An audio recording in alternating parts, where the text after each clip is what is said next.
Hi, I'm Jack, and I do things. Week 2, we are fully off the mark and now sprinting through the series. It's travel week. So for the pattern challenge this week, the contestants had to make a rucksack. And actually, I really like the pattern of this rucksack.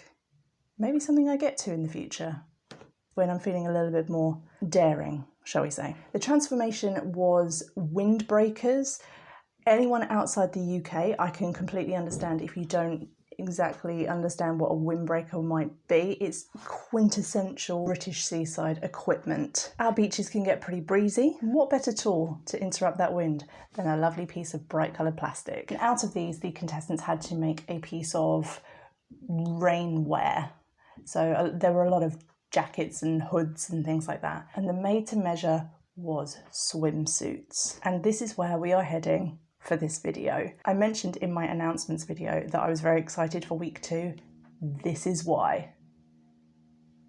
If you can hear weird noises, I'm really sorry. Our neighbours are having renovations done on their house, so there might be a persistent buzz of a drill in the background. Terribly sorry. I have been incredibly excited to make a swimsuit. I've been thinking about doing it for a couple of years. Now's my chance. So for the pattern, I went straight to closet core, and I was weighing up which of the closet core swimsuits I wanted to make. It was either between the Sophie or the Faye. Originally, I was leaning towards the Sophie, but on reading through the materials list on the website, it was quite extensive and it looked very complicated. And then I found the Faye. It's much more of a basic swimsuit and I really like the styling of it. I think it might also be appropriate for hacking in the future. So that's why we are going with the Faye. And here she is. There are 3 different options with the Faye. There is the basic swimsuit. This is what I'm going to make here.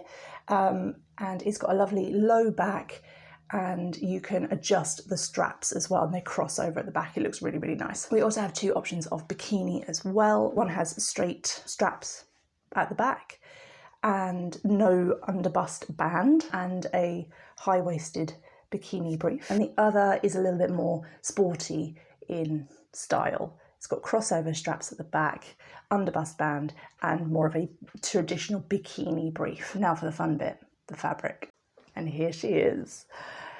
I really, really like this fabric. This is sort of a banana leaf print, and I bought a white swim lining as well to go with that. I bought this swim lining from Oh So Crafty, and this fabric was from Fabriques. In terms of notions, this pattern requires quite a lot of elastic, specifically swim elastic, which is either like a rubber-based elastic or a specific waterproof or chlorine proof, I suppose, cotton fabric. So it wouldn't be one of my sewing videos without a very early mistake.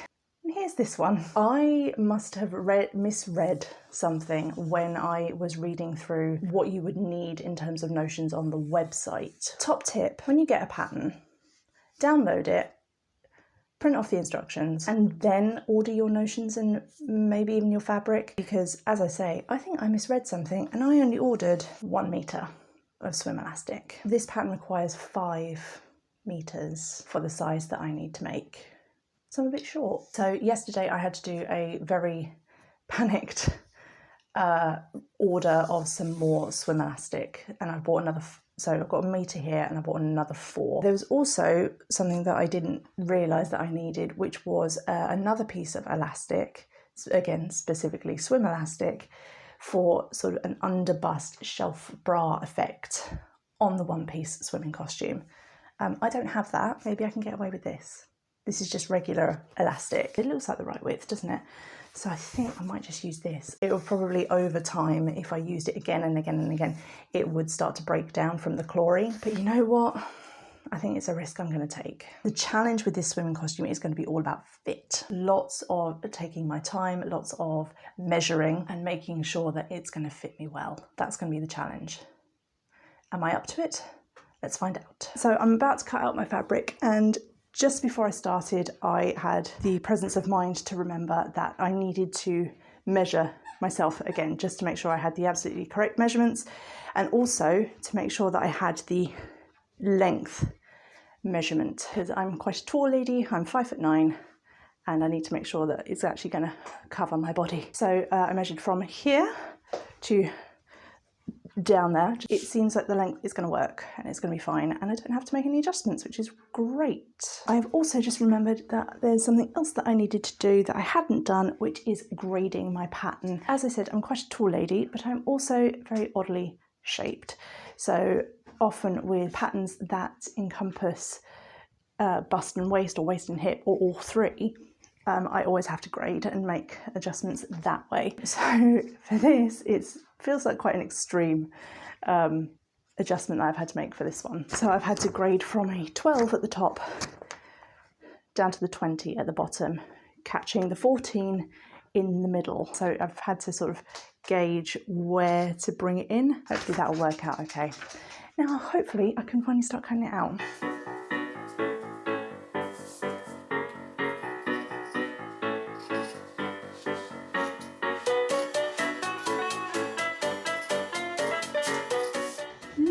How much fabric I have left. There's a huge amount left. I think I've probably got enough to make one of the bikinis. I mean, not right now, obviously. 2 swimsuits for the price of one lot of fabric. It's sewing day. My emergency elastic is finally here. Hooray. So now I just need to change the needle on my machine. I have some ballpoint needles, which should be good for stretch. So here we go. Let's get sewing.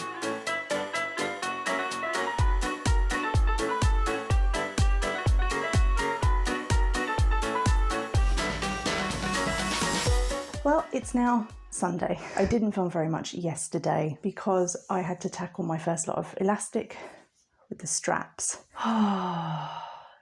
This was quite tricky. They're nowhere near perfect. The elastic inside has twisted rather, and they're a little bit lumpy and bumpy. But you know what? They're made. A little bit of advice for anyone who is going to attempt to do a swimsuit and going to attempt this kind of technique. The first one that you do is not going to go right. It takes practice sewing with elastic, especially with this kind of fabric, this sort of slippery, stretchy fabric that you're sewing the elastic onto. It slips everywhere. It will not want to stay in place. Rather than pinning or clipping your elastic in place all the way down, save yourself a bit of time. Try and secure it as best you can at the start of where you're going to start sewing, and then guide the elastic on yourself, sort of lay it as you go. I started doing that and I found it a lot easier going. Still wasn't perfect, but it was a lot easier. The straps are done, both my long straps, my little loops that hold the straps in place, they are done, and the body of the swimsuit has been sewn together.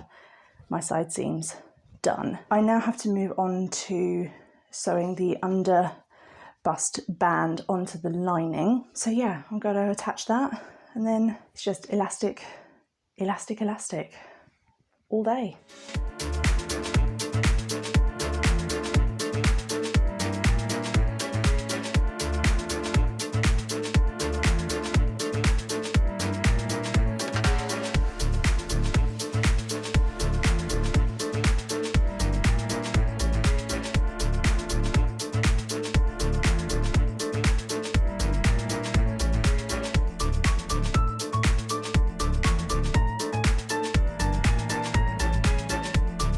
Right, time for an update. I think elastic is difficult. I've had a real, nightmare is too strong a word, but I've had a real fight with this elastic. I've spent most of my time unpicking it. It's going better now, but the first elastic that I had to sew was the neckline. And this, I unpicked it twice and sewed it 3 times. So I said it's a good idea to just follow along with your elastic and just sort of lay it as you go. That works when you've got 1 layer and that you're putting elastic on. When you've got 2 layers to sew together and a strip of elastic, That's less wise advice. I would highly recommend pinning and clipping and doing everything you can to keep it in place. As I'm quite small busted, I haven't had to put any tension into my elastic around the top. So hopefully that will keep it nice and hugging to my body. If you are, I think the instructions say if you're above a D cup, then as you sew, it's probably good to just give the elastic a little bit of a tug as you're going along, so that when it's finished, it'll sort of shrink a little bit and then give you that held in feeling. So yes, neck elastic on, side elastic on, and back elastic on. So now it's moving on to inserting the straps.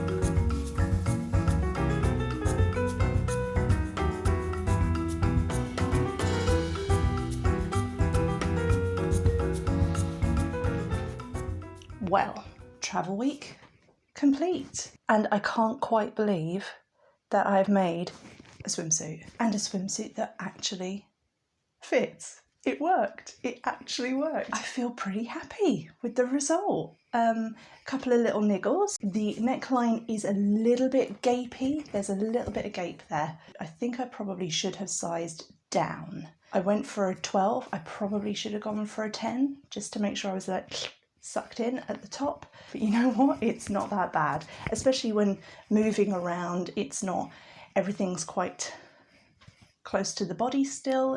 There will be no wardrobe malfunctions, which is always the main thing. There's also a tiny little bit of gaping on the sides here as well, but it felt much worse last night. The fit across the bum is really good. I'm astounded by that. Genuinely very, very surprised at how well this project has turned out. I had a few issues with the actual sewing of it. This is incredibly tricky fabric to work with. Swimwear is because it's stretchy, but also it's very slippery. It was less the swim fabric and more the swim lining that was incredibly tricky to handle, because it is so soft and so slippery.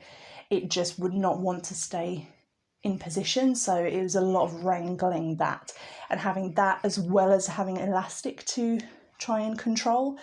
It made it very taxing. Lots of patience needed when attempting swimwear. So there you go, travel week done. Next week is West African fashion.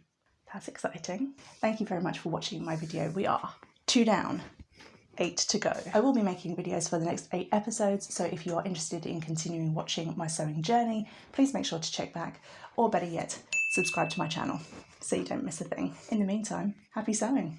Bye.